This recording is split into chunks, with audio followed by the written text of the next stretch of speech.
Salut à tous et bienvenue sur IGTV. Oui, lui, vous l'attendiez avec impatience parce qu'il m'a été beaucoup demandé. Donc voici enfin pour vous le fluff du nouveau codex Empire TOE.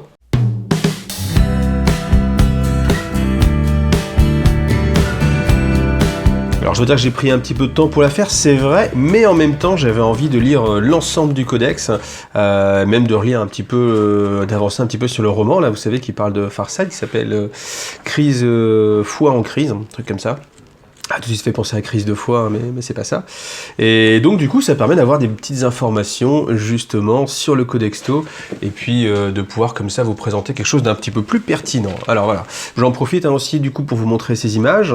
Et là du coup on observe ici un drone et je me dis mais quel est ce drone? Il ressemble pas au drone qu'on connaît. Bon bien sûr il est pas dans le Codex, hein, je vous ai déjà fait la preview des règles, donc du coup c'est qu'il n'y a pas de nouveauté. Mais on voit comme ça, il y a des petits drones dans les dessins. Alors après, c'est vrai que les artistes, hein, ils se font plaisir, et ils ont bien raison. Alors, dans le vif du sujet, là c'est une présentation assez générale hein, des TOE. Donc les TOE c'est une race qui est assez jeune hein, dans l'univers, enfin dans la galaxie, plutôt dans la galaxie qui nous occupe, celle de l'humanité.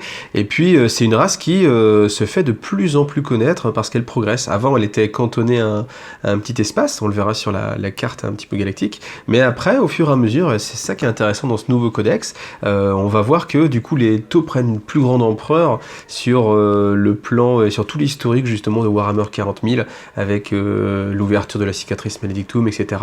Moi je trouve ça bien justement cette capacité qu'a Games Workshop maintenant d'intégrer en fait plus les armées dans l'historique global en fait de l'univers. Alors, les TOE, on vous apprend qu'ils sont guidés par ce qu'on appelle le TOEVA. Le TOEVA s'appelle le bien suprême, c'est-à-dire c'est un idéal commun qui unit en fait tous les différents représentants de la race, parce qu'on va voir qu'il y a différents représentants sur cette espèce, et en fait ils sont tous unis dans un même but en fait à accomplir. Un peu une sorte de communisme moderne ou de communisme idéaliste, mais c'est un peu ça l'idée. Et là, on va présenter du coup les différentes castes. Alors la caste du feu, ça c'est ce qu'on connaît bien évidemment le plus, parce qu'on est dans un monde en guerre, et puis nous on est là pour faire la guerre avec nos bonhommes. Donc c'est la caste du feu, c'est tout ce qui est soldat. C'est-à-dire que c'est des TOE qui sont... Alors en fait, il y a cette particularité aussi, c'est que suivant la caste dans laquelle ils appartiennent, c'est pas juste politique ou juste un terme, mais ça se ressent en fait complètement dans leur génome en fait, c'est-à-dire que ils vont pas avoir la même constitution, et bien sûr ceux de la caste du feu ce sont les plus costauds, les plus grands, les plus rapides, les plus violents aussi, et c'est ceux qui sont justement là pour s'occuper de la guerre. Voilà. Ensuite, la caste de la Terre. La caste de la Terre, c'est toute la population qui va travailler en fait dans les usines, c'est-à-dire on peut dire aussi les agriculteurs, mais ça va aller aussi jusqu'aux scientifiques, c'est-à-dire tous ceux qui apportent des nouveautés technologiques, et on sait que chez les TOE, c'est vraiment la majeure partie de leur recherche, hein. Leur but c'est toujours d'avancer, de trouver des nouvelles choses, de tester des prototypes. Et bien justement la caste de la Terre, c'est là où on va avoir les scientifiques, et puis aussi on va dire la masse laborieuse, mais il n'y a pas de notion négative là-dedans, c'est-à-dire que chaque TOE uni dans le TOEVA, c'est-à-dire dans le bien suprême, a conscience qu'il est un élément indispensable de l'Empire dans sa globalité. C'est-à-dire qu'on ne va pas dire un tel a une tâche plus noble qu'une autre, mais en fait, tous les TOE reconnaissent que chaque élément est vraiment important et que si il n'y avait pas des gens pour justement produire la nourriture, on va dire des agriculteurs, et voilà, ils ne pourraient pas nourrir la caste du feu, qui ne pourraient pas conquérir les domaines et qui du coup ne pourraient pas accomplir la grande conquête que mènent les TOE actuellement. Alors ensuite on a la caste de l'eau. Donc la caste de l'eau, c'est tout ce qui est bureaucrate, politicien, négociateur. Donc bien sûr on est dans une galaxie, j'ai l'air multi-ethnique, je ne sais pas si le terme est adéquat, mais bien sûr il y a beaucoup de races en fait dans cette galaxie, et la caste de l'eau c'est celle qui est justement la plus douée pour faire de la diplomatie. Ça on y reviendra, mais c'est vrai que les TOE, ils ont cette particularité d'avoir une approche diplomatique. En fait, ils viennent et ils proposent leurs services, ils proposent leur aide, leur soutien, de faire des échanges commerciaux, des pactes commerciaux et ainsi de suite, pour pas forcément tout de suite en arrivant comme des orques ou des tyrannides et tout détruire. Et donc bien sûr la caste de l'eau, c'est ceux qui ont cette plus grande adaptabilité en fait dans le langage, ils peuvent parler beaucoup plus facilement, comprendre beaucoup plus facilement et apprendre des langues étrangères très facilement. Ensuite la caste de l'air, donc la caste de l'air, on vous apprend que c'est tout ce qui est messager. Donc c'est justement aussi là, comme je disais tout à l'heure, en fait, c'est des taux qui ont un physique et une biologie qui est adaptée aux accélérations, donc c'est-à-dire qu'ils ont un squelette plus faible, donc une masse moins importante, et de fait, ils supportent mieux les accélérations, et donc de fait, ça en fait des pilotes beaucoup plus aguerris, ils ont des meilleurs réflexes, une meilleure vision de leur environnement. Et puis c'est une caste qui va surtout maintenant être dans les stations spatiales. Et c'est une caste on vous dit que c'est des gens qui ont du mal en fait quand ils sont sur la terre ferme. On a du mal à les voir parce que fait, évidemment, comme leur constitution est faite pour un milieu en apesanteur, ça va être compliqué pour eux d'être sur une planète avec une gravité. Et donc de fait, c'est un petit peu les messagers invisibles. On se rend pas compte qu'ils sont là, mais sans eux, pas de voyages spatiaux, pas de combattants de chasse aérienne. Voilà. Et ensuite, la caste la plus importante, même si normalement il ne devrait pas y avoir cette distinction, il y a quand même cette distinction, vous voyez, c'est la caste des éthérés. Alors les éthérés, c'est les chefs spirituels et religieux et politiques de tout l'Empire Tau. C'est eux qui vont décider de la marche à suivre pour suivre ce qu'ils ont amené, à savoir le bien suprême. Ça, on va revenir un petit peu là-dessus. Alors, l'avènement des Tau. Donc, comment ça c'est un petit peu l'historique justement des taux. Hein. Alors donc les taux, on vous apprend que c'est une race qui avait une évolution très très très rapide. Ils sont très vite passés de l'âge de pierre à utiliser en fait des armes à poudre et ensuite utiliser des énergies. On imagine le nucléaire, on imagine plein de progrès comme ça assez rapides. Mais malgré tout, au début, en fait, il y avait différentes tribus. La tribu des plaines, la tribu des montagnes. Et en fait, bien sûr, ces tribus, du coup, elles n'étaient pas forcément d'accord, il y avait des conflits d'intérêts. Et il y a un moment donné où, alors que la civilisation Tau dans son ensemble se développait très bien, il y a eu des rivalités qui ont causé bien sûr des affrontements, la guerre, et de fil en aiguille, ce qui s'est passé, c'est que du coup il y a une un petit peu régression, parce que automatiquement les progrès c'est un petit peu difficile, hein. Quand on est en guerre, on peut pas forcément se lancer dans des progrès, travailler l'agriculture ou ce genre de choses, et on a failli justement, la civilisation Tau a failli disparaître à ces moments-là. Et alors qu'il y a eu un des derniers combats où il y avait la meilleure cité, la cité la plus défendue des Tau des plaines, je crois que c'était, des montagnes, peu importe.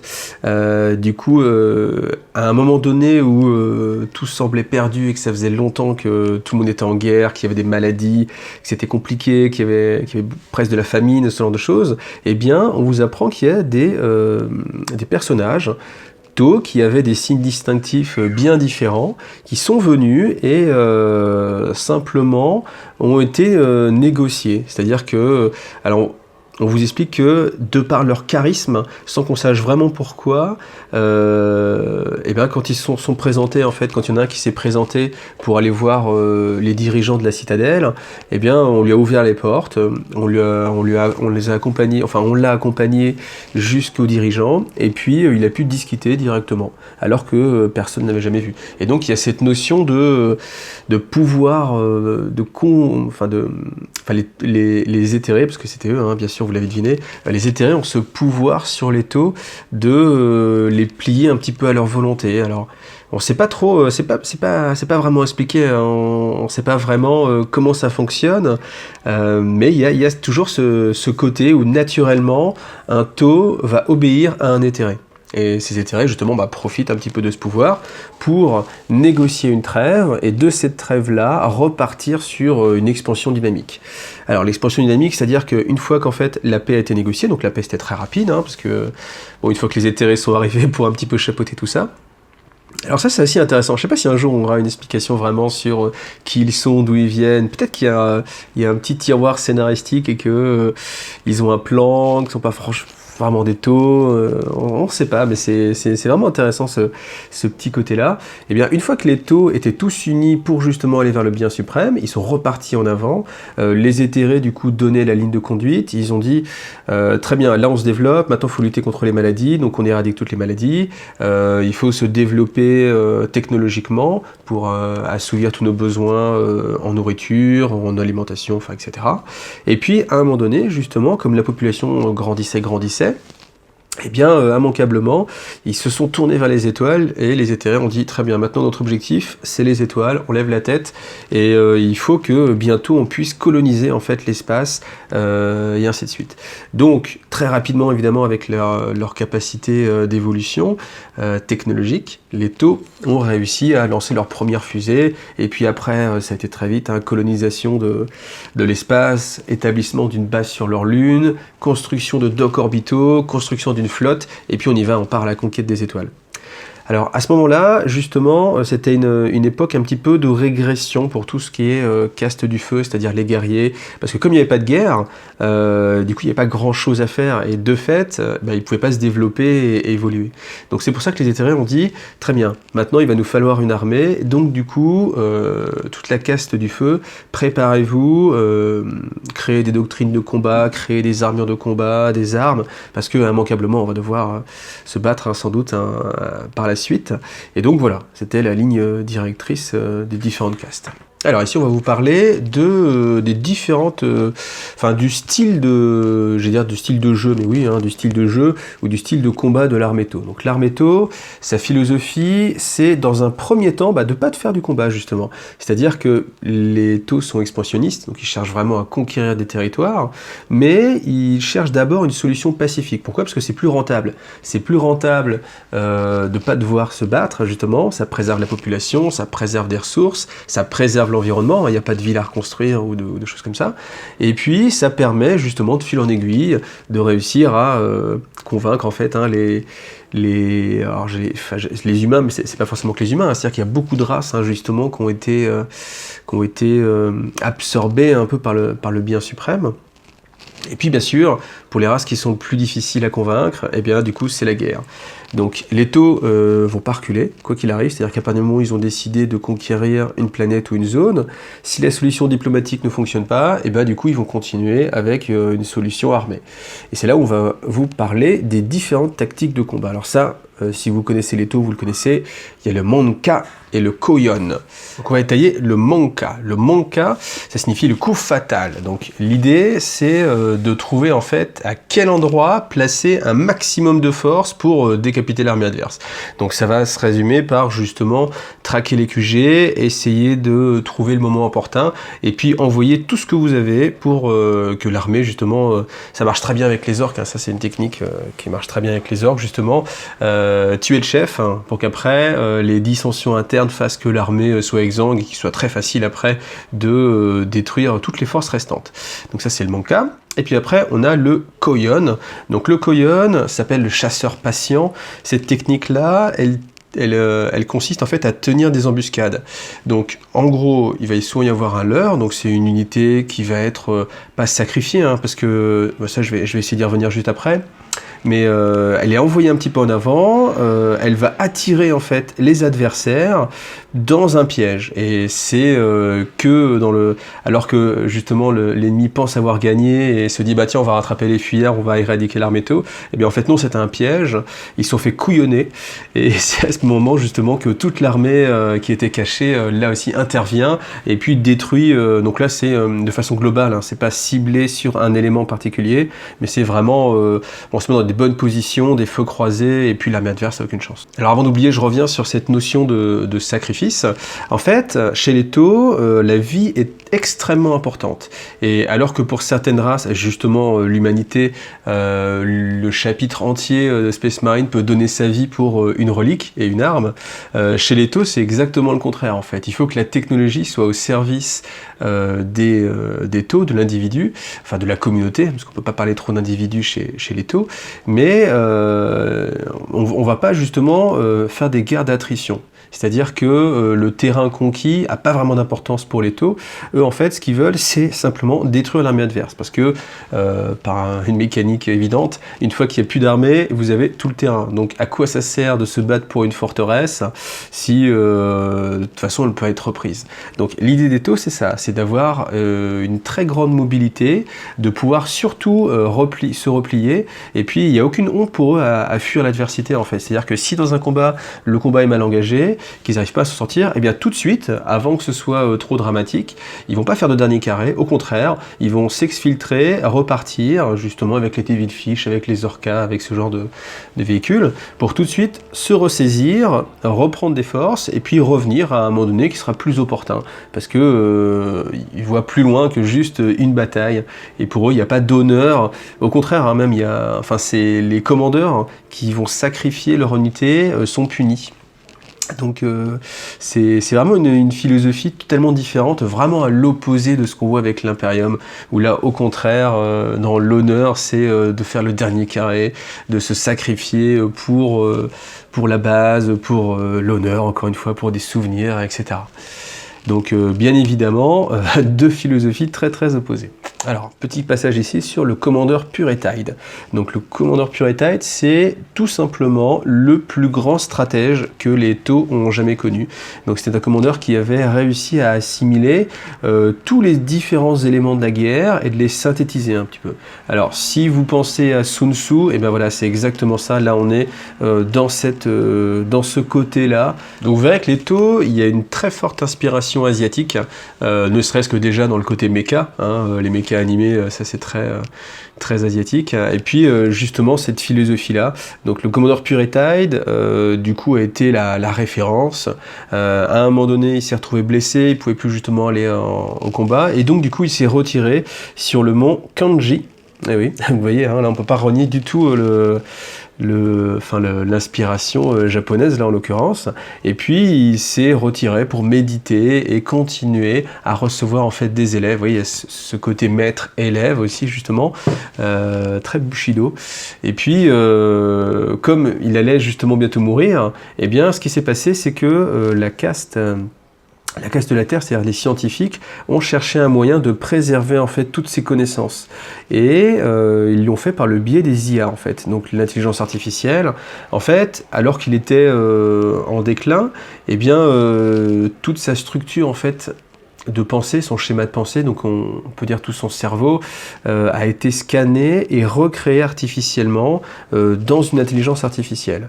Et l'avantage, c'est que c'est pas juste en fait des informations stockées comme on peut avoir un livre ou une bibliothèque, mais c'est vraiment quelque chose qui évolue en fait. C'est-à-dire qu'il a cette intelligence artificielle, justement, a cette capacité de raisonner et ce tempérament qui est censé être assez proche de Puretide.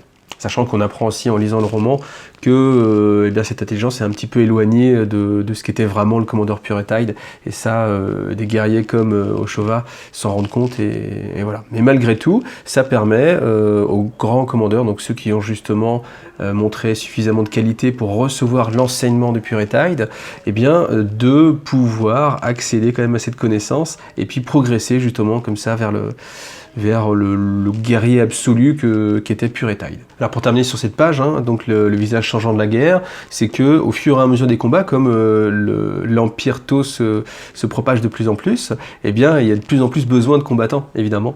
Et c'est là où les éthérés ont suggéré d'intégrer en fait des auxiliaires. Donc les auxiliaires, bien sûr on pense aux Kroot, on pense aux Vespid, qui sont directement intégrés au codex qu'on peut jouer, mais en fait il y a plein d'autres factions. Alors je ne vais pas trop rentrer dans les détails, puisqu'il y en a quand même vraiment pas mal, hein. Il y en a plein qui sont disséminés comme ça à travers tout le codex, mais il y a beaucoup de petites factions qui viennent apporter comme ça leur savoir-faire et leurs compétences au service du bien suprême. Hop, on continue. Alors, destiné à régir les étoiles. Donc là, c'est un petit peu le récapitulatif de comment ça s'est passé. Donc, c'est-à-dire que l'Empire Tau, il va s'étendre en fait par sphères consécutives. C'est ce qu'on appelle les sphères d'expansion. Donc, il y a eu une première sphère d'expansion, c'est-à-dire ils partent de leur monde Tau, de leur monde natal, et ils vont conquérir en fait tous les petits systèmes qui sont à côté. Donc, ça se fait assez facilement. Ils rencontrent pas beaucoup d'adversité. Et puis, de fil en aiguille, ils vont justement rencontrer une première menace d'envergure, donc à savoir les orques. Donc les orques, bien sûr, eux, ils ont essayé de faire toujours leur approche diplomatique. Vous imaginez, hein, vous connaissez les orques, eux, ils les connaissaient pas à l'époque. Donc, du coup, ils se sont été un petit peu pour leurs frères, hein, évidemment, parce que les orques, la diplomatie, ils s'en foutent. Hein. Eux, ce qu'ils veulent, c'est taper. Donc, ils se sont retrouvés en guerre. Et puis, ça a été justement un des moments où les Taux se sont dit, bah tiens, ça va pas être si facile que ça, alors que tout se passait plus ou moins bien. Là, les orques sont quand même assez costauds, ils veulent pas abandonner quoi qu'il arrive. On va pas pouvoir, par des moyens détourner la diplomatie, etc. Donc, il faut vraiment qu'on mobilise en fait l'ensemble de notre empire pour justement se battre contre les orques. Donc là maintenant la procédure, quand les Taux rencontrent les orques, c'est de directement tirer, on négocie plus, on cherche à éradiquer, parce qu'après les orques aussi ils ont cette capacité, vous savez, à toujours revenir, dès qu'ils ont été sur un endroit, en fait ils laissent des petits spores qui vont donner d'autres orques, et donc c'est très difficile d'éliminer les orques, et ça c'est pour ça que les Taux justement cherchent vraiment à éradiquer le plus possible cette menace.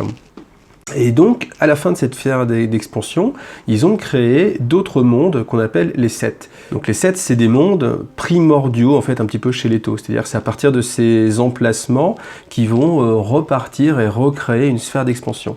Mais bien sûr, c'est bien beau de conquérir, mais encore faut-il justement consolider la base. Et c'est ce qui a arrêté à un moment donné la sphère d'expansion.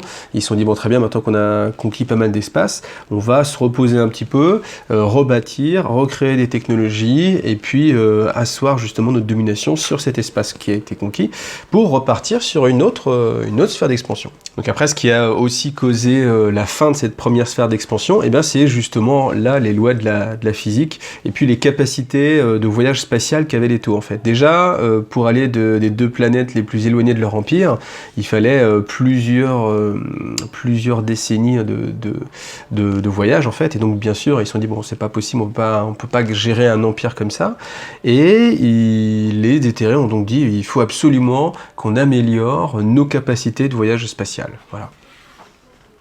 Alors si on continue dans la chronologie, on parle ici de la première vraie grande alliance au sein de l'Empire Tau.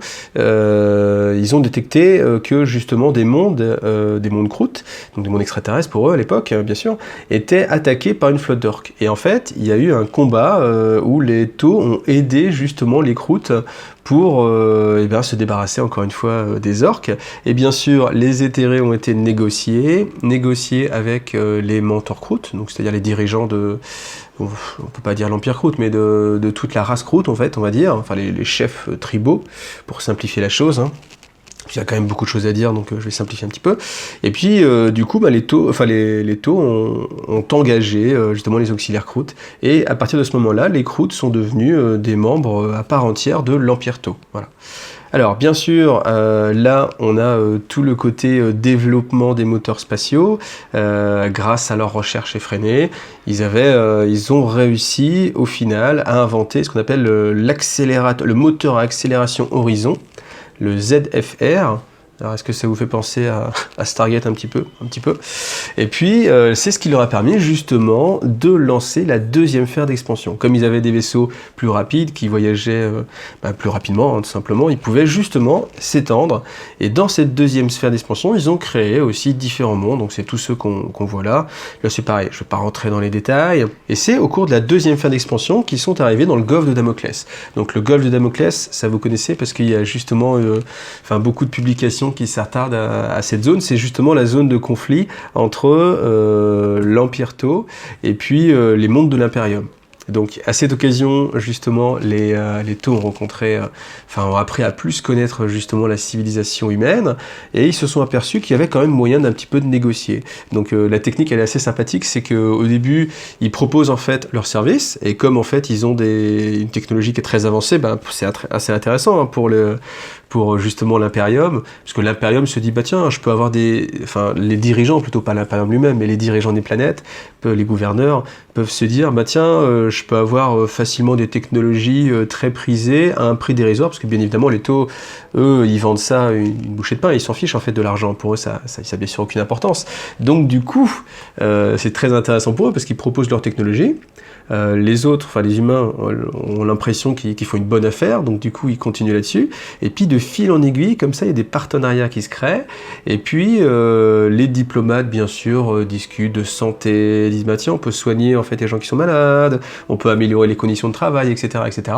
Et comme en fait, il n'y a que des avantages, au bout d'un moment, c'est vrai que les gouverneurs se disent, bah tiens, pourquoi est-ce que je dois toujours donner ma dîme à la lointaine Terra, on n'a jamais vu, ça se trouve, c'est qu'une légende, etc., etc. Et de fil en aiguille, et bien comme ça, ils se retournent un petit peu et se disent, bah autant intégrer l'Empire Tau, qui m'a l'air beaucoup plus bénéfique pour moi, plutôt que justement rester fidèle à l'impérium de l'humanité.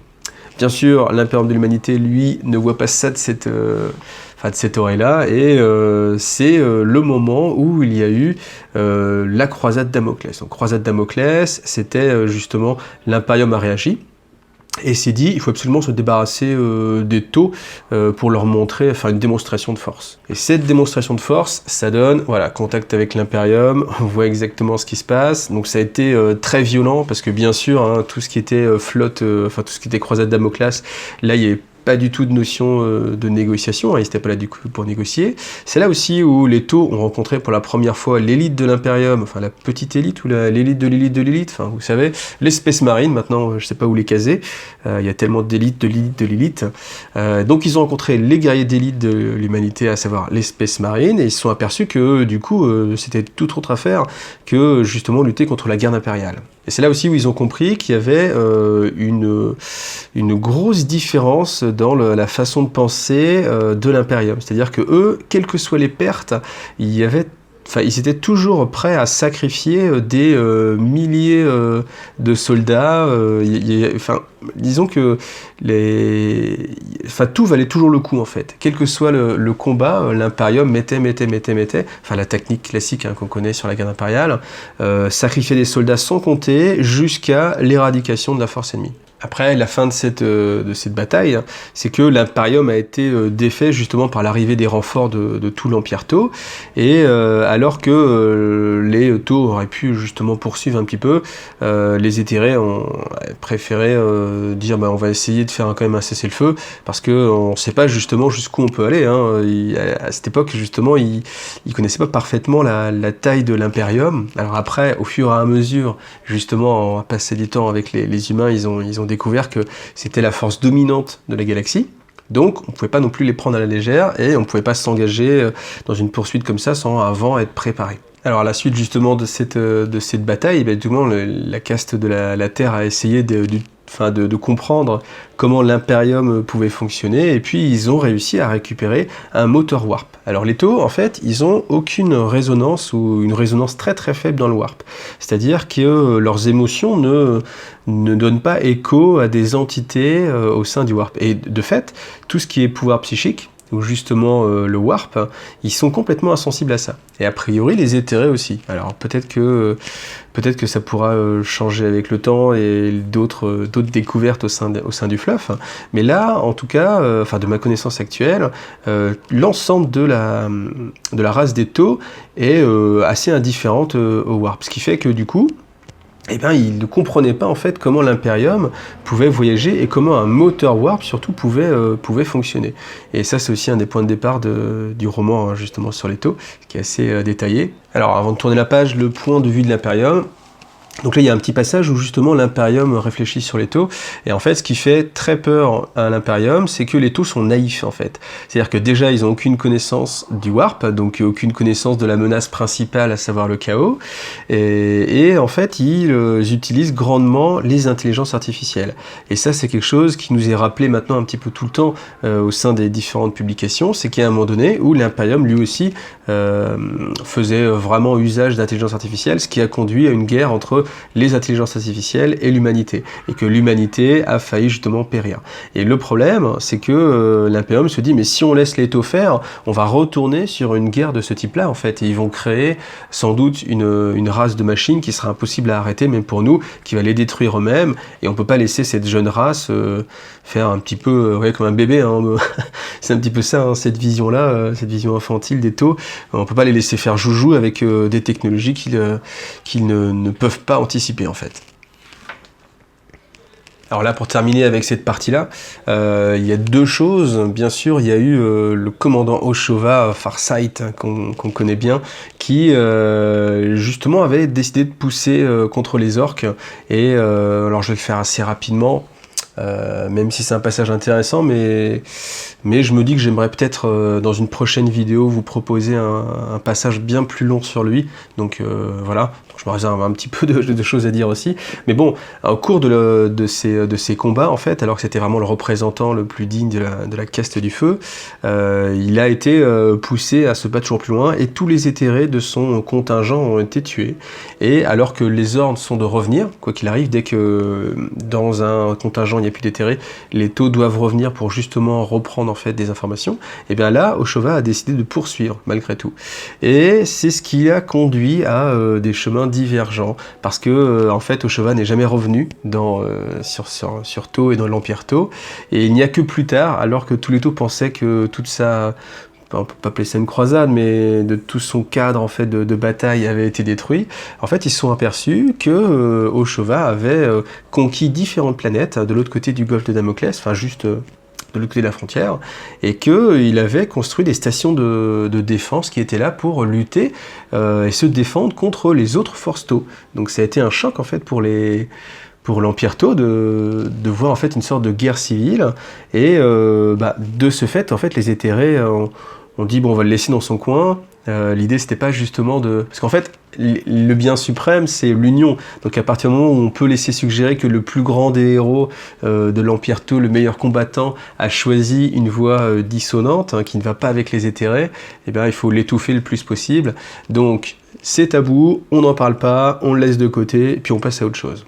Alors, si on continue un petit peu d'avancer, nouvel âge de suprématie, là c'est un passage qui est très important, c'est une guerre, en fait, l'Empire Tau a subi une immense ouag, une ouag orque, hein, bien sûr, évidemment, et s'est retrouvé un petit peu démuni face à toute cette colossale flotte et cette déluge de violence, et c'est à ce moment-là que, voyant que c'était un petit peu difficile, les éthérés ont utilisé une de leurs petites cartes secrètes, et ils ont, alors comment on pourrait appeler ça, ils ont sorti de stase, on va dire, Oshachera. Oshachera, c'est le commandeur Shadowsun.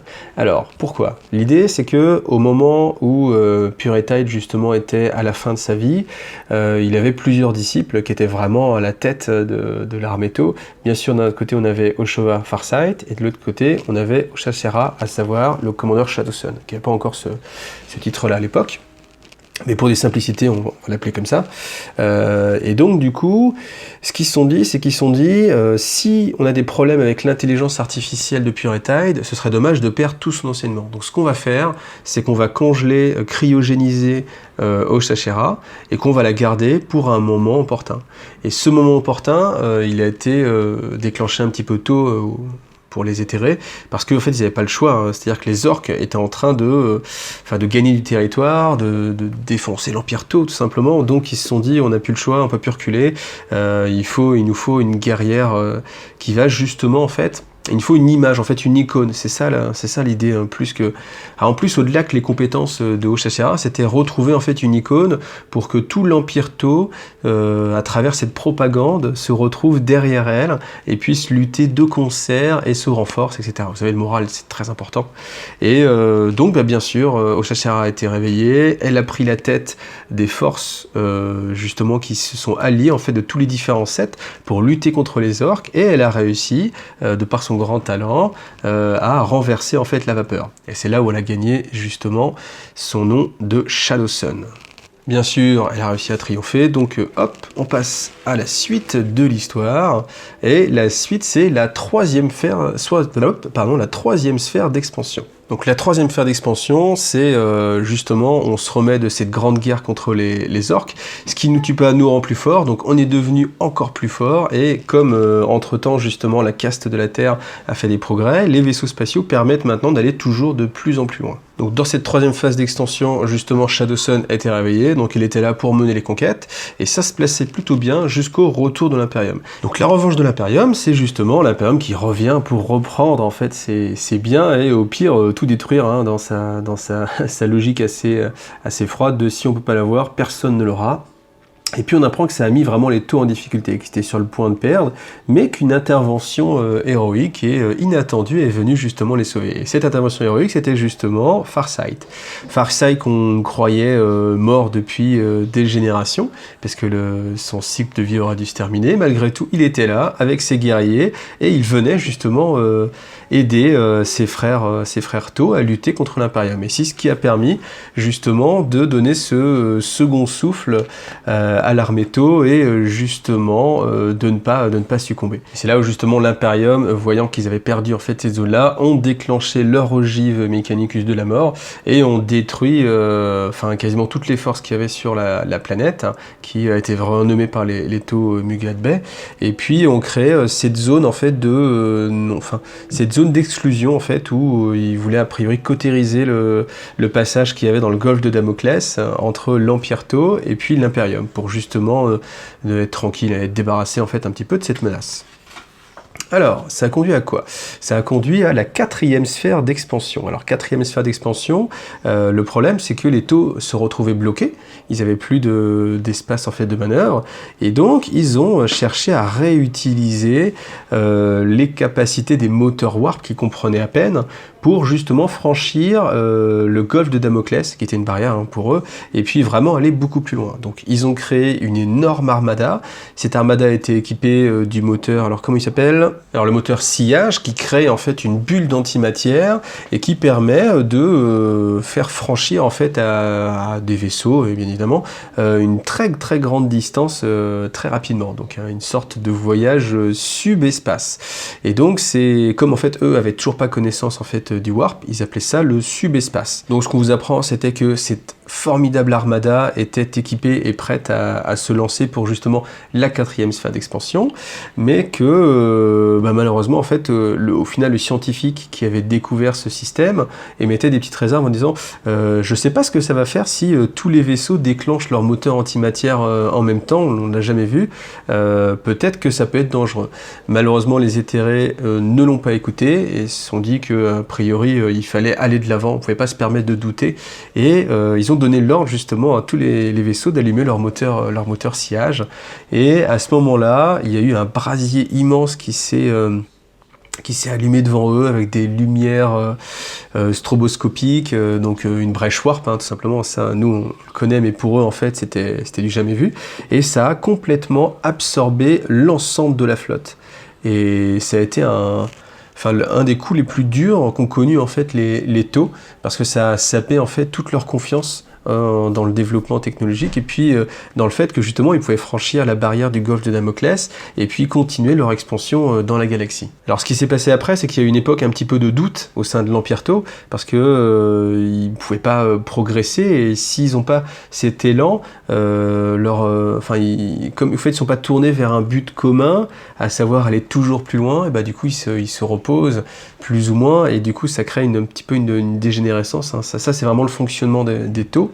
Et on vous apprend que quelques années plus tard, ils retrouvaient en fait une sonde, parce que bien sûr ils envoyaient toujours des sondes toujours plus loin pour essayer de retrouver cette flotte perdue si jamais elle était encore intacte. Et un jour, ils ont fini par découvrir une sonde qui avait été envoyée justement par cette flotte perdue. De fil en aiguille, ils ont découvert ce qu'on va appeler le Nexus solaire. Alors le Nexus solaire, c'est simplement un trou de verre. Donc vous savez, les trous de verre, c'est ce qu'on imagine être de l'autre côté d'un trou noir, des passages justement entre les espaces physiques. Ça c'est un petit peu compliqué à expliquer, puis moi j'ai pas forcément les connaissances non plus les compétences pour expliquer ça, mais on peut imaginer le trou noir, le trou de verre. Je pense que si vous avez vu pas mal de trucs de science-fiction, vous voyez où je veux en venir. Et donc du coup ils ont un trou de verre qui leur permet de communiquer avec l'autre flotte qui a réussi malgré tout à survivre.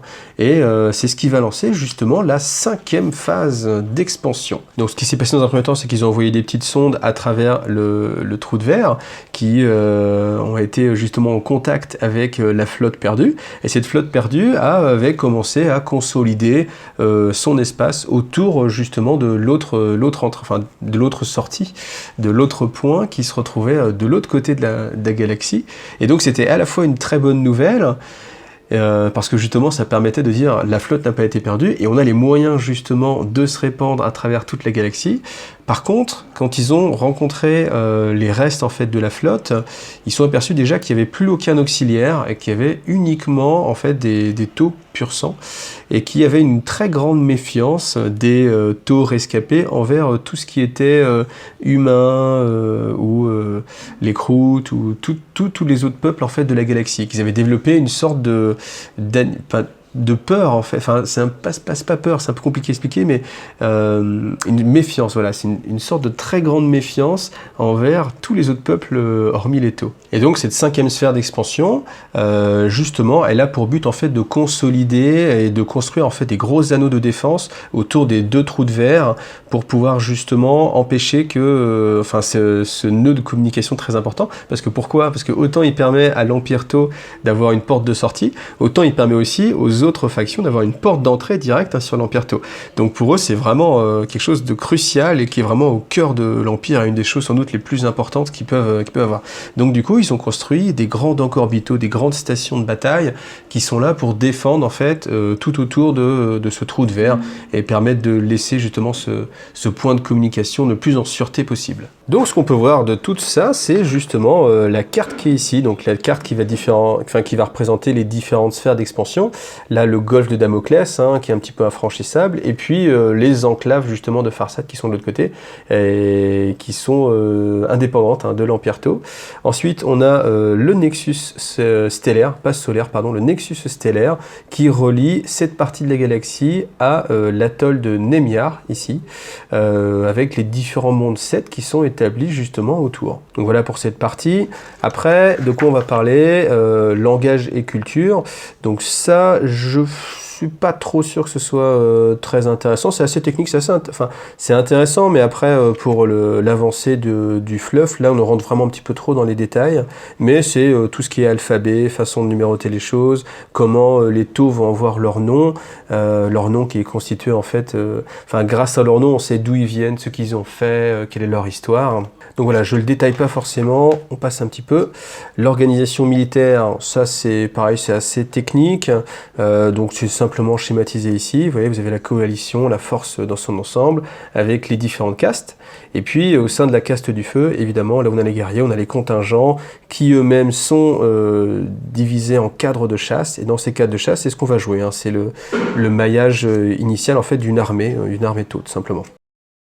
Là, on est dans les insignes, donc là c'est pareil, il suffit de regarder, vous voyez, vous avez beaucoup de sets maintenant, donc beaucoup de choix dans le type de couleur, dans les marquages, donc ça c'est pour savoir comment peindre justement votre armée Tau. Là, pas mal de choses, avec à chaque fois un petit historique, alors très restreint, mais qui permet de donner une idée, si quelque chose vous attire, ou si vous avez un manque d'inspiration pour un schéma de couleur, il y a quand même de quoi se faire plaisir. Donc là, sur cette chronologie, on va retrouver un petit peu tout ce que je vous ai expliqué, à savoir justement le moment où les éthérés sont arrivés, la première sphère d'expansion, la deuxième sphère, le rencontre avec l'humanité, la croisade de Damoclès, et ainsi de suite. Damoclès brûle, voilà, ça c'est justement l'ogive. Et puis après, ce qui est vraiment intéressant avec ce nouveau codex, cette nouvelle partie-là, c'est la 4e et la 5e sphère d'expansion. Donc la 4e, je vous rappelle, c'était l'échec, c'est-à-dire que c'est une grande armada qui a été envoyée dans le subespace, parce qu'on ne va pas parler de warp chez les Tau, on va parler de subespace, et qui a été presque décimée, mais qui malgré tout a réussi à faire une tête de pont de l'autre côté de la galaxie, au sortir d'un trou de verre en fait. D'ailleurs, à ce passage-là, il y a des choses qui sont assez intéressantes, parce qu'en fait, on se demande ce qui a provoqué, parce que bon, si on se met du côté de l'Imperium, qu'est-ce qui s'est passé? Les vaisseaux Tau ont été envoyés en fait dans l'Immaterium, dans le Warp. Ils n'avaient pas de protection anti-démons, tout simplement. Donc tout ce qui était autre que des Tau qui avaient une résonance dans le Warp ont attiré les entités démoniaques, se sont fait posséder, on imagine. Donc du coup, chaos, anarchie. Et il n'y a que les Tau, justement, qui donnaient pas de consistance en fait au Warp.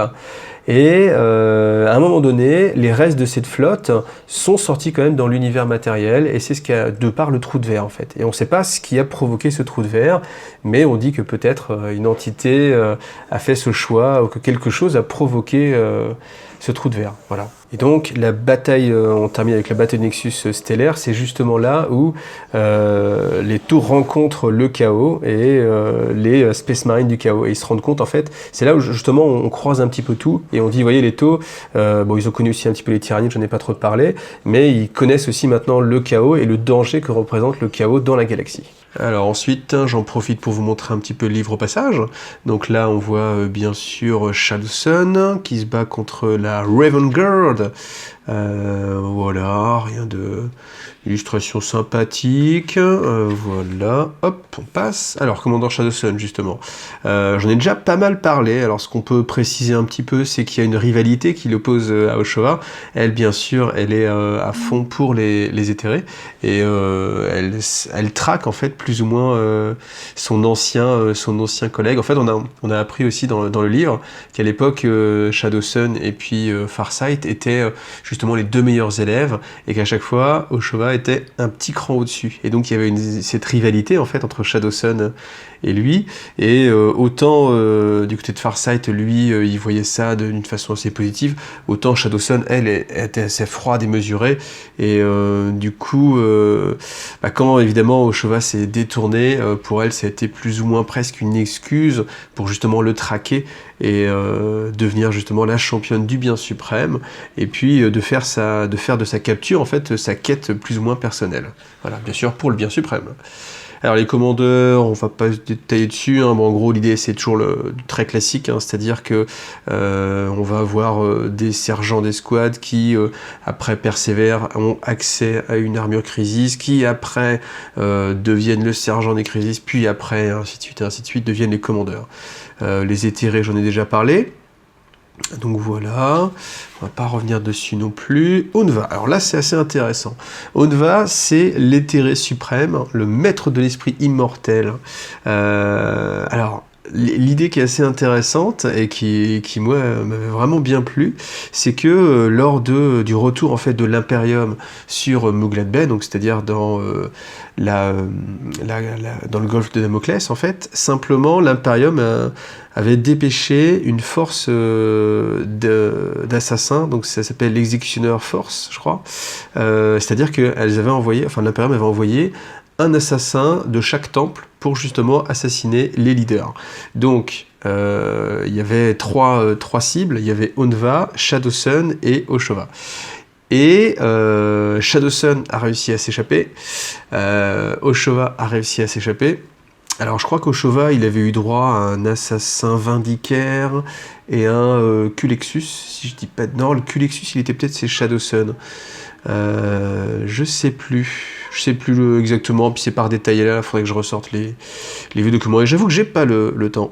Déjà je sprint pour essayer de vous faire cette vidéo tant attendue, tant réclamée, et je vais pas pouvoir le faire, mais bon, en gros, par contre, Onva, lui, il avait eu le droit au Culexus. Culexus, c'est celui, vous savez, avec le gros crâne là, qui n'a pas de présence en fait dans le Warp, qui est un anathème un petit peu à la vie presque, et ce Culexus, lui, a rempli sa mission, et il a réussi à tuer Onva.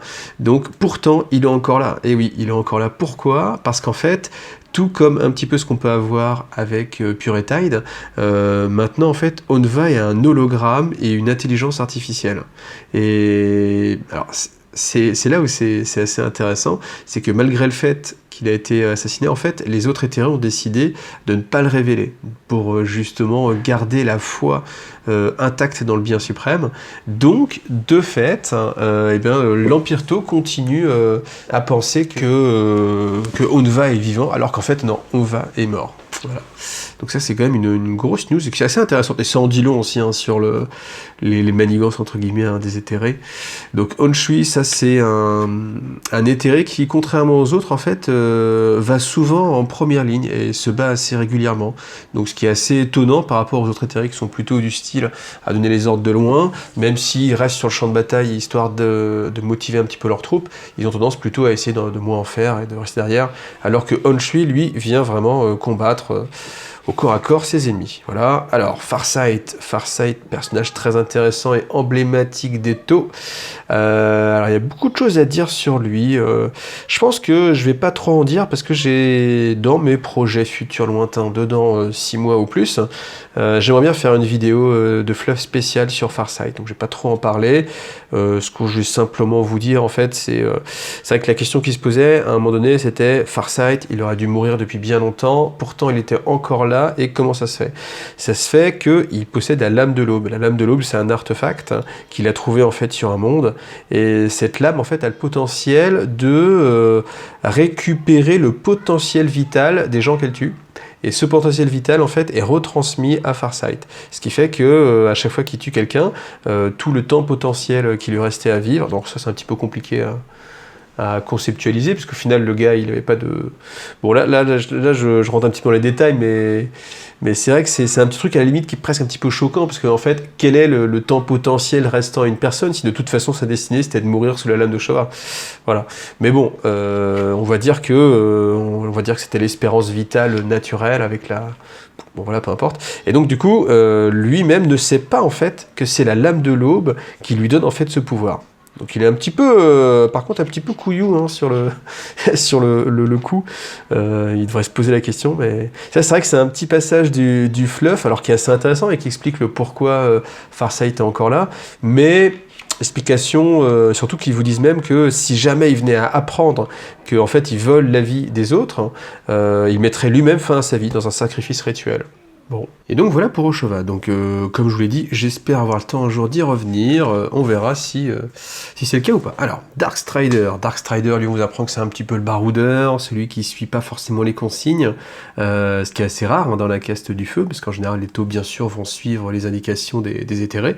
Et lui, il aime bien toujours en faire un petit peu qu'à sa tête. Donc du coup on le laisse faire plus ou moins parce qu'il a quand même de bons résultats. Donc malgré le fait qu'il n'obéisse pas directement aux ordres, il a quand même pas mal de pas mal de réussite. Il y a une petite phrase, je peux vous le lire là.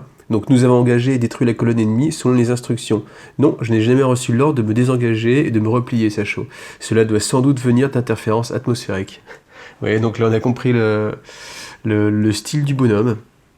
Voilà, ensuite un cas de Fireblade, ça c'est ceux qui avaient la possibilité en fait de passer en armure crisis, mais qui refusent en fait cet honneur pour continuer à servir au sein des guerriers de feu en fait, et continuer à servir avec leur homme.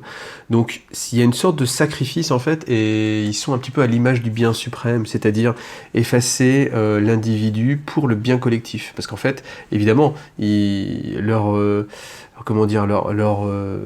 faits héroïques vont plus ou moins être diminués parce qu'ils vont pas continuer à progresser sur l'échelle de commandement pour devenir un jour un commandeur, mais justement ils le font pour le bien suprême et c'est ce qui fait toute la force des Fireblade. Alors les Strike Team, bon ça après j'ai pas trop m'attacher. Si peut-être les Breacher Team, c'est assez intéressant. En fait, les taux se sont aperçus que contre justement les armées de Space Marine ou contre des techniques en fait où les ennemis en fait cherchaient vraiment à se rapprocher au corps à corps, et ils étaient un petit peu démunis. Et c'est pour ça qu'ils ont justement développé des armes qui étaient très efficaces à courte portée. Hein. C'est ce qu'on voit justement avec les Breacher Team, qui ont une arme qui bien sûr plus vous êtes prêt, plus elle va être mortelle. Par contre, bien évidemment, plus vous êtes près de l'ennemi, plus vous avez des chances de vous prendre un coup de chaplain ou autre chose, et c'est une des unités dans lesquelles il y a le plus en fait de taux de perte, ce qui est assez rare chez les taux en fait, hein, parce que justement comme je vous l'ai dit, eux ils cherchent vraiment à diminuer au maximum les pertes j'allais dire humaines, mais les pertes biologiques, on va dire. Mais les Breacher Team, eux, savent que leur rôle quand même est nécessaire. Il faut des gens pour défendre en fait les vaisseaux spatiaux, vous voyez, dans des espaces confinés où on n'a pas des grandes distances justement pour pouvoir se battre. Et c'est le rôle justement des Breacher Team. On continue. Alors, les Pathfinder c'est pareil, eux, c'est aussi un petit peu les unités, on va dire les courageux parmi les courageux. Pourquoi? Parce que ils sont là en avance, c'est les premiers arrivés sur le champ de bataille, justement pour trouver en fait des points clés, pour pouvoir guider après l'ensemble des autres guerriers, et puis c'est eux aussi qui vont être là pour s'assurer qu'il n'y a plus de guerriers, qu'il n'y a plus de poches de résistance, donc c'est les premiers arrivés et les derniers partis, et bien sûr ils n'ont pas un armement très décisif, hein, ils ont que leur carabine à impulsion, précision, mais ils ont surtout le désignateur laser. Désignateur laser, c'est ce qui leur permet justement d'aider, et ceci même au péril en fait de leur vie, hein. C'est ce qu'on vous explique un petit peu, c'est qu'un Pathfinder préférera désigner une cible plutôt que de se défendre, et donc va faire passer sa sécurité après justement le bien suprême. Alors voilà le Piranha, on va passer, le Devilfish, voilà, qui est développé vraiment pour pouvoir justement, comme je vous le disais, rapatrier les troupes rapidement, alors que dans certaines armées, le but des véhicules de transport, c'est vraiment d'amener des troupes au combat. Là, le but du Devilfish, c'est vraiment de les reprendre, et puis d'aller les déposer à un endroit où ce sera un petit peu plus safe.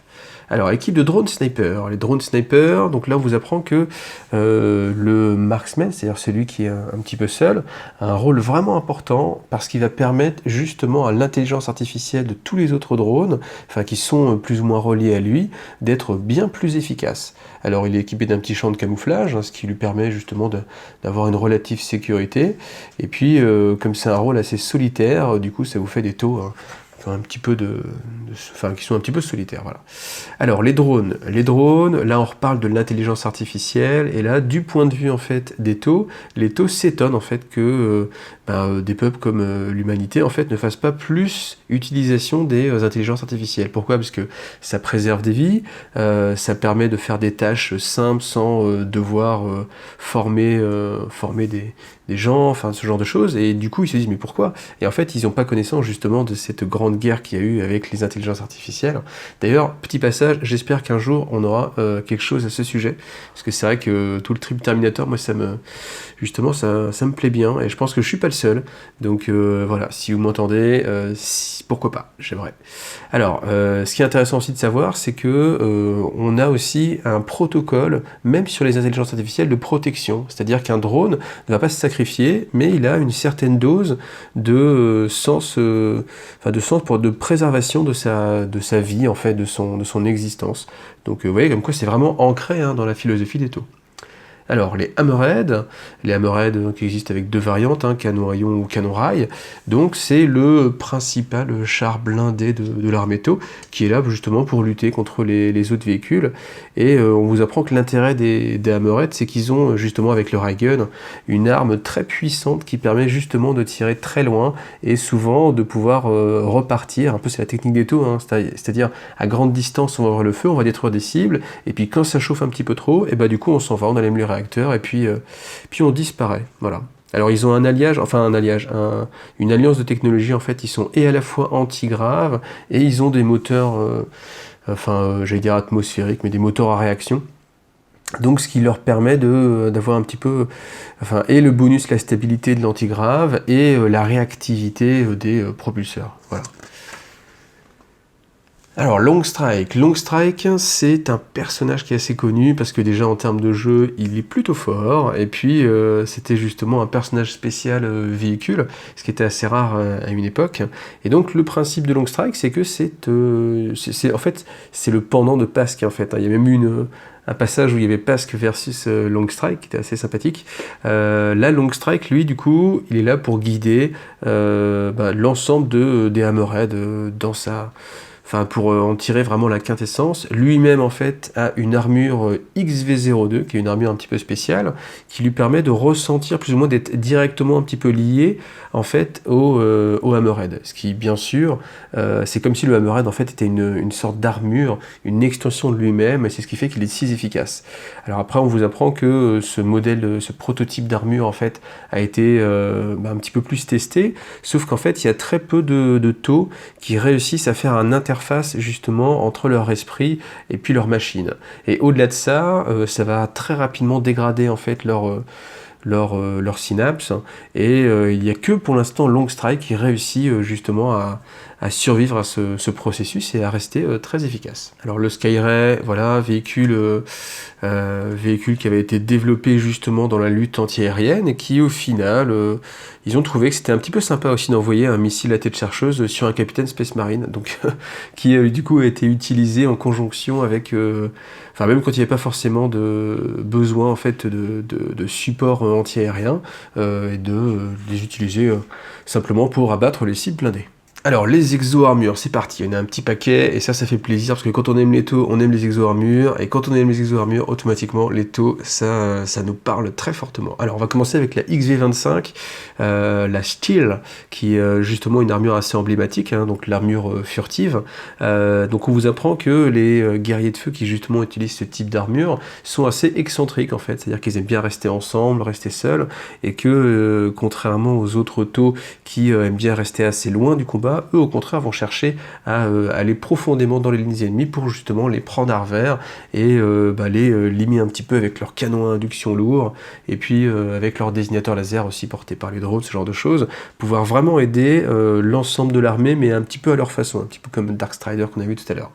Alors la Crisis, ça c'est l'armure emblématique, c'est vraiment la figurine qui peut représenter le mieux l'esprit Tau et puis justement la faction Tau.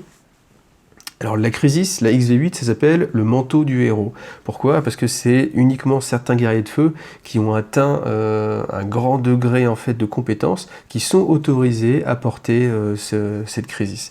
Et c'est bien sûr un honneur en fait de recevoir cette armure Crisis. Et leur rôle, c'est bien sûr d'en utiliser. Leur but en fait c'est vraiment de l'utiliser au mieux de ses compétences. Donc une armure Crisis, ça peut être équipée avec différentes armes, ça on connaît un petit peu. Alors la broadside tout simplement c'est avoir encore plus de puissance de feu. Donc là c'est la deuxième évolution de la broadside aussi, la XV88, d'ailleurs elle s'appelle aussi XV88. Alors les taux se sont dit les Crisis c'est bien mais c'est pas assez puissant, donc du coup on va monter des armes anti-tank beaucoup plus efficaces et donc du coup les ray guns, alors les ray guns un petit peu moins efficaces que ceux qu'on avait sur les Hammerhead, mais quand même des ray guns jumelés qui apporte quand même le soutien en fait aux équipes d'armure XV88 justement pour lutter contre les tanks. Bon, ce qui est sympa, c'est qu'il parle ensuite de l'ancienne armure broadside où on avait en fait les ray guns qui étaient posés sur les épaules et ils vous disent que simplement les scientifiques, toujours dans leur recherche d'amélioration, se sont dit que ce serait plus efficace si le ray gun était porté en fait par la broadside directement. Ensuite, on vous dit aussi que l'évolution, c'était que quand les broadsides étaient déployés contre les orques, ils s'apercevaient que c'était pas très efficace. Pourquoi? Parce que les ray guns contre des trucks ou des véhicules assez faibles, c'était pas très très efficace et au contraire, ils étaient noyés sous le nombre. Et c'est pour ça qu'ils ont développé une variante avec les nacelles de missiles à haut rendement, je crois que c'est ça le nom, et qui là du coup était beaucoup plus efficace même contre les véhicules blindés légers. Voilà. Ensuite, une des dernières nouveautés qu'on avait eu droit, c'est la XV95 Ghost Kill. Donc c'est une grosse armure style.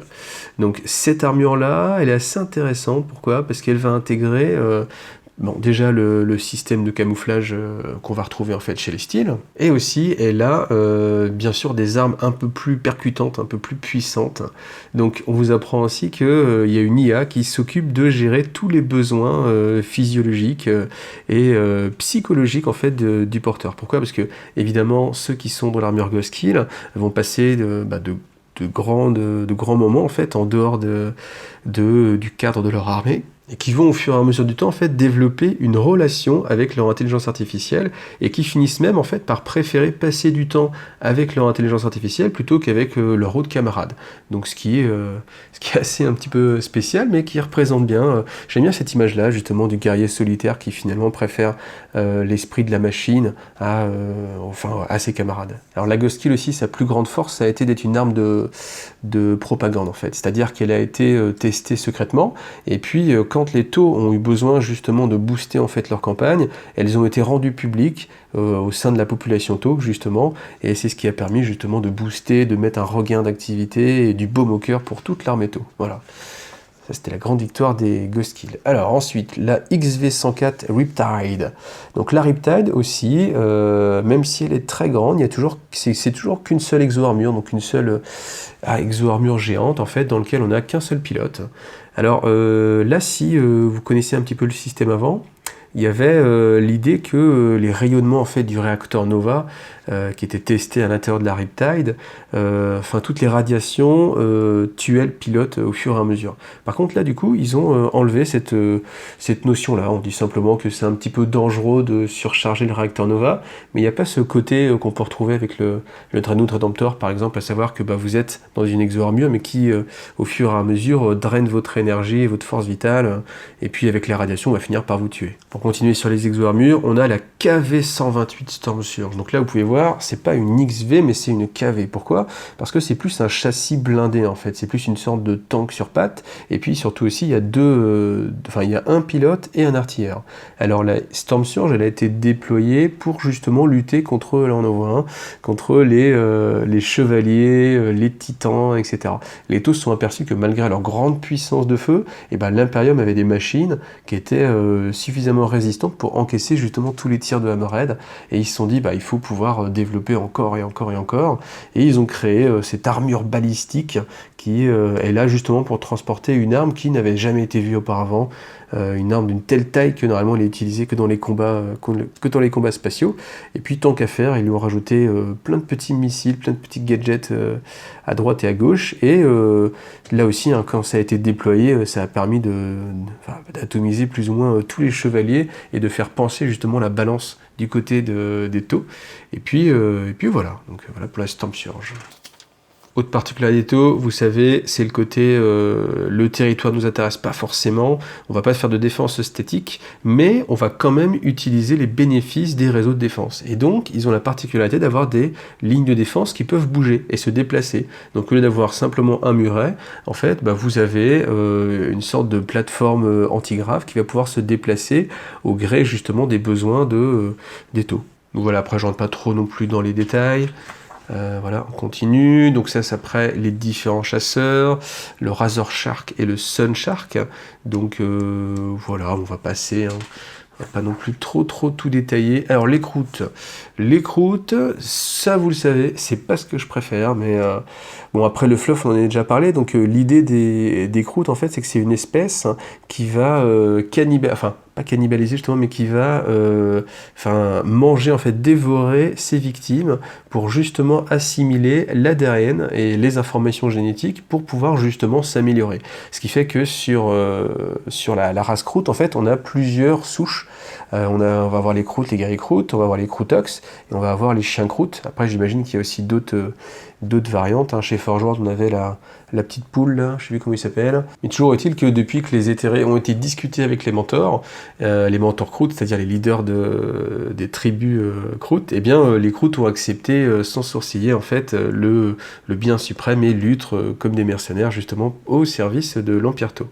Et on vous apprend bien sûr que les Tau, eux, ils sont un petit peu réfractaires à tout ce qui est mœurs justement des croûtes, à savoir aller dévorer leur adversaire. C'est quelque chose qui est un petit peu bizarre à comprendre justement pour les Tau, mais c'est essentiel vraiment au dynamisme justement de l'espèce croûte. Alors les Vespides au début, bien sûr, c'était une espèce qui était opposée, qui était maître sur sa planète, et puis les Tau sont arrivés, on cherchait à la coloniser, ça s'est passé pas très très bien, donc il y a eu quelques petits combats, et puis après, on a proposé simplement, comme en fait il y avait des difficultés de communication, puisque c'est quand même une base insectoïde, la caste de l'eau, donc vous savez les diplomates, ont proposé des accessoires en fait, des casques qui pouvaient permettre d'interpréter beaucoup plus facilement le dialogue en fait, de pouvoir communiquer beaucoup plus facilement avec les Vespides.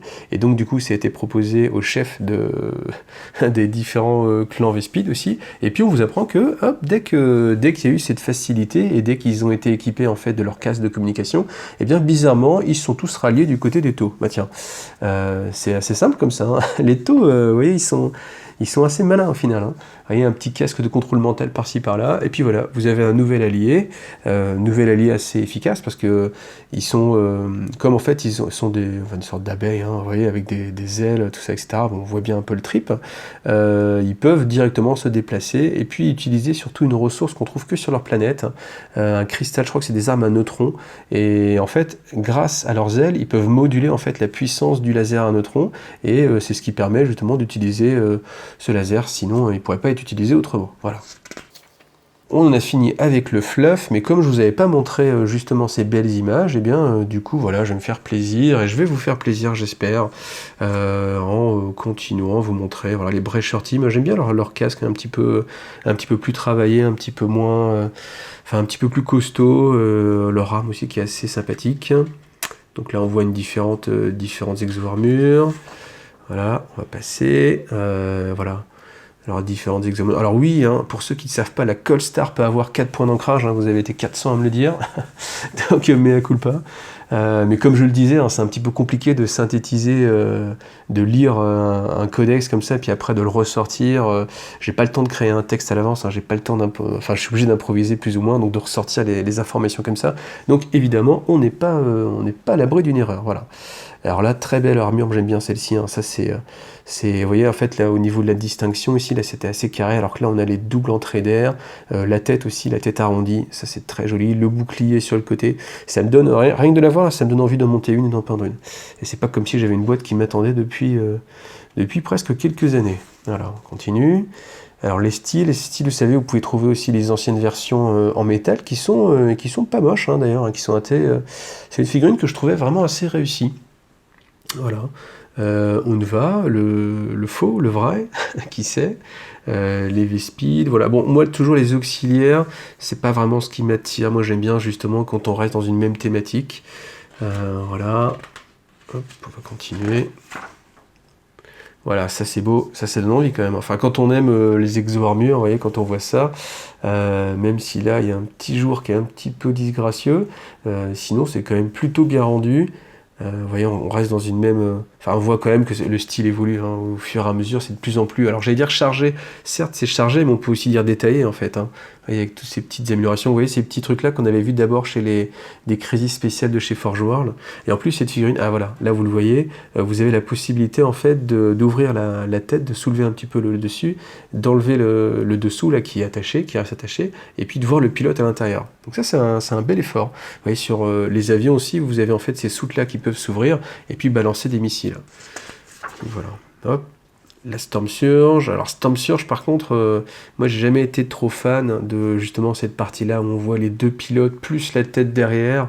Plus on se dit que la tête elle a pas forcément raison d'être parce qu'il n'y a pas, enfin même si c'est des capteurs, je veux dire vu la hauteur et vu la profondeur à laquelle elle est, à mon avis il ne doit pas détecter grand-chose, hein, si ce n'est les trucs aériens. Mais bon.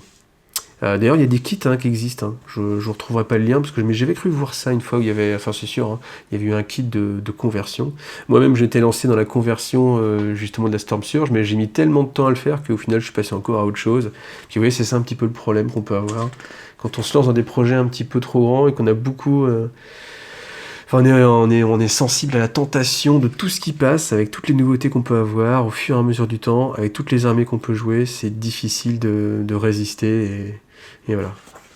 C'est pour ça que maintenant j'essaye de partir sur des projets moins compliqués, plus efficaces, passer moins de temps sur la peinture, mais au moins sortir des figurines. Voilà. Donc voilà, c'était pour vous raconter un petit peu ma life pendant que je finissais avec les images du Codex TO. Donc voilà, j'espère que cette partie fleuve vous a plu. Moi j'ai vraiment eu du mal à la sortir parce que pour trouver un créneau c'était vraiment compliqué, sans oublier les aléas de la vie, etc. Voilà, j'espère que ça vous a plu. Normalement on est bon, on est avant le Codex Necron qui va arriver juste là, hein, la semaine, enfin dans cette semaine, parce que je pense que la vidéo va être postée lundi. Et puis voilà, dites-moi, n'hésitez pas à me laisser des commentaires. Ah oui, j'oubliais, il y en a qui m'ont dit qu'ils captaient pas en fait quand je mettais une nouvelle vidéo, c'est parce qu'il faut cliquer sur la petite cloche. Donc ça, je sais qu'il y a plein de gens qui le disent maintenant, donc il faut que je prenne l'habitude de le dire aussi. Si vous voulez savoir quand je poste une nouvelle vidéo, vous vous abonnez, étape 1, et étape 2, vous cochez la petite cloche quand vous êtes sur afficher la chaîne en haut à droite. Comme ça, dès qu'il y a une nouvelle vidéo, et ben voilà, vous êtes averti, vous ne perdez pas de temps, et puis on partage ensemble le plaisir de jouer aux figurines, tout simplement. Je vais dire Warhammer 40 000, mais tous les jeux de figurines. Et bien, je me suis bien étalé sur la fin. Voici une conclusion on ne peut plus moins rapide. Et puis, rendez-vous à la prochaine vidéo. Salut!